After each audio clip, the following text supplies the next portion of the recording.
हार हार और हार, ये कैसी नंबर 1 टीम है यार। भारतीय टीम जब से इस दौरे पर आई है तब से हमें लगता है कि अब ये मुकाबला जीतेंगे, अब अगला जीत जाएंगे।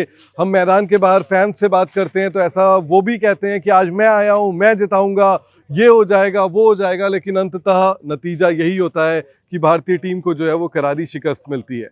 इस वक्त मैं ब्रिस्टल के मैदान पर हूँ जहाँ पर एक काफ़ी खराब मुकाबला इंडियन टीम ने जो है वो खेला। सीरीज का चौथा मुकाबला था और भारतीय टीम ने जो है इस यूके दौरे में अगर आयरलैंड और इंग्लैंड को मिला लें तो लगातार जो है वो पांच मुकाबले इंडियन टीम हार चुकी है। एक मुकाबले में बारिश ने आपकी जान जो है वो बचाई, लेकिन लगातार दूसरा bilateral T20I series Indian team हारी है। श्रेयस अय्यर वो अनलकी अनफॉर्चुनेट कप्तान बन गए हैं जिनके नाम ये रिकॉर्ड जो है वो दर्ज हो गई है। लेकिन अगर आज के मुकाबले की बात करें, इस चौथे T20I की बात करें, तो इस मुकाबले में तो इंडियन टीम पहले ओवर से लेकर आखिरी ओवर तक, चाहे वो बल्लेबाजी हो या गेंदबाजी हो, कभी भी मैच में नजर नहीं आई। सिर्फ एक ओवर भारतीय टीम ने जो है वो डोमिनेट किया, वो भी उस ओवर में जब भारतीय टीम के कप्तान श्रेयस अय्यर ने एक के बाद एक 2 छक्के जड़े।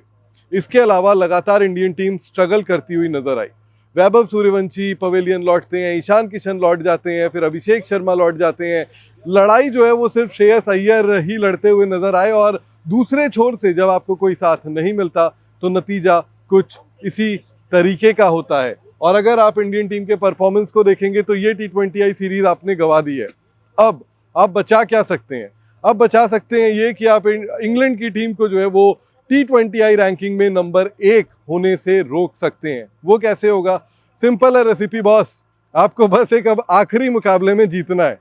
जब मैं इस दौरे में आया था तो मुझे उम्मीद नहीं थी कि जब हम ब्रिस्टल में खड़े होंगे तो हम एक भी मुकाबला नहीं जीतेंगे।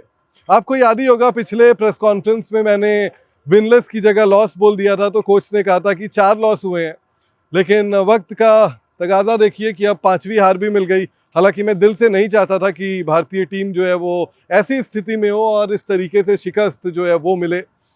अब बेलफास्ट में एक के बाद एक 2 हार, उसके बाद आपको डरहम में बारिश ने बचाया, फिर आप मैनचेस्टर हारे, उसके बाद आपने नॉटिंगम में हार मिली आपको, अब आप ब्रिस्टल में भी हार गए। साउथहैम्पटन में क्या इज्जत बचती है? बहुत मुश्किल है।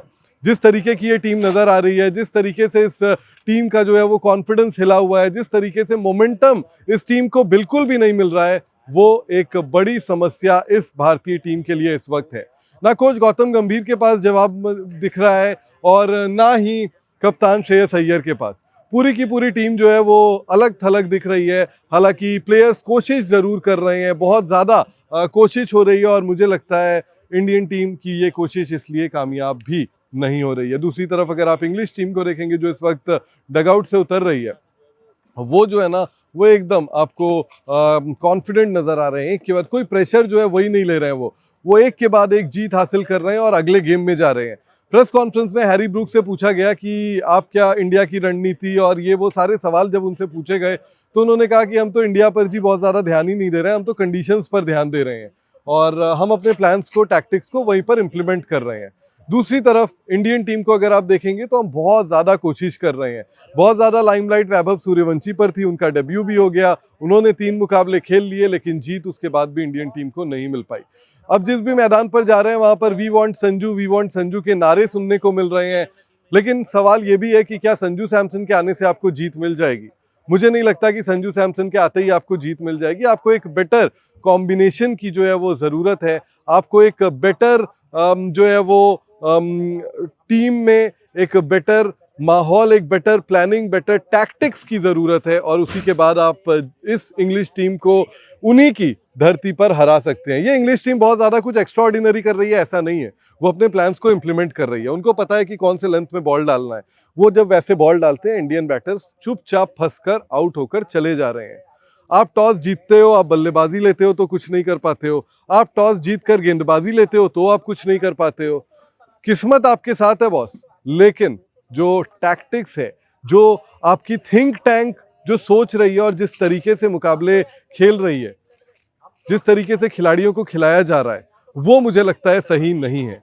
कप्तान का पोस्ट मैच प्रेजेंटेशन में आकर ये कहना कि टीम जो है वो ट्रांजिशन में है। मुझे बताइए ये टीम ट्रांजिशन में कैसे है आखिर? ये टीम कहां से आपको ट्रांजिशन में नजर आ रही है? मुझे तो नहीं लग रहा कि ये टीम ट्रांजिशन में है। क्यों नहीं लग रहा मुझे ये टीम ट्रांजिशन में? जसप्रीत बुमराह नहीं है, हार्दिक पांड्या नहीं है और सूर्य कुमार यादव नहीं है। इसके अलावा तो पूरी वही टीम है। तो 3 खिलाड़ियों से क्या आपका ट्रांजिशन इतना ज्यादा हो गया? ये तो रिप्लेसमेंट्स होते हैं। बुमराह अब T20I नहीं खेलेंगे जब तक वनडे वर्ल्ड कप है, WTC आपकी प्रायोरिटी है। हार्दिक पांड्या की भी वही परेशानी है। सूर्य कुमार यादव का तो खुद बल्ला नहीं चल रहा था, श्रेयस अय्यर उनकी जगह आकर रन तो बना रहे हैं। तो मुझे बताइए कि ट्रांजिशन आखिर कैसे है?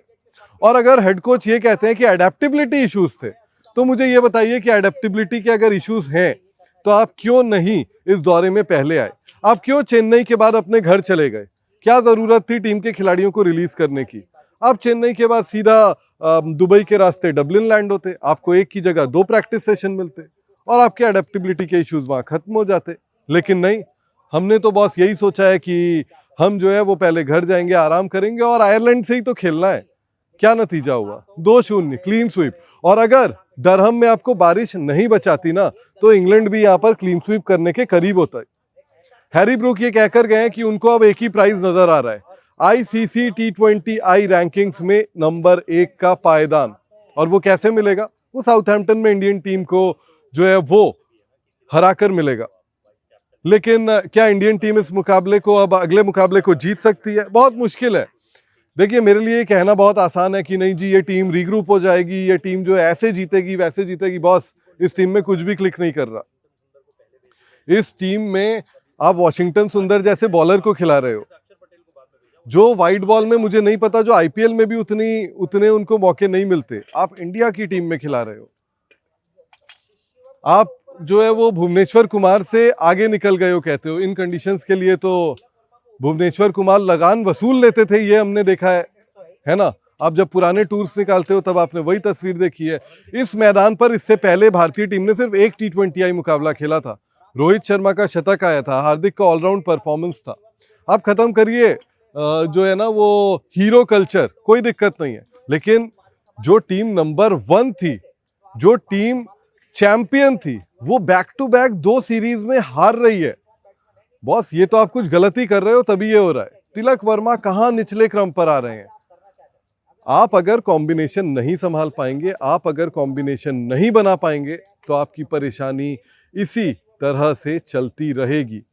आप मैनचेस्टर हारे, आप नॉटिंघम हारे, आप ब्रिस्टल हारे, आप बहुत ज्यादा दूर नहीं हो आप साउथहैम्पटन हारने से। तो यही कहानी है। इसके बाद फिर वनडे सीरीज है। वनडे में रोहित विराट आ जाएंगे, जसप्रीत बुमराह आ जाएंगे, तो इक्वेशन पूरा पलट जाएगा। जो हेड कोच ये T20 वर्ल्ड कप जीतने के बाद प्रेस कॉन्फ्रेंस में कहते हैं कि हम व्हाइट बॉल के अभी महानतम टीम नहीं बने हैं बॉस, क्योंकि वनडे में हम लगातार 2 बाइलैटरल हारे हैं। बॉस, इस बार आप T20 में 2 बाइलैटरल हारे हो। अब आप जो है ना, मुझे लग रहा है कि वनडे तो जीत जाओगे, लेकिन T20 तो आप हार चुके हो। तो आप जो है वो अगर ये वाले साइड की रोटी को जो है वो पूरी पकाते हो तो ये वाली कच्ची रह जा रही है, ये वाली पूरी पका रहे हो तो ये वाली कच्ची रह जा रही है। परेशानी कहाँ है? ये टीम मैनेजमेंट को सोचना है। देखते हैं भारतीय टीम साउथहैम्पटन में पलटवार कर पाती है या नहीं, लेकिन उम्मीद मत करिए, क्योंकि मैं इस टूर में पिछले 3 हफ्ते से भारतीय टीम की एक जीत देखने को तरस रहा हूं। वो जीत अब तक देखने को नहीं मिली है।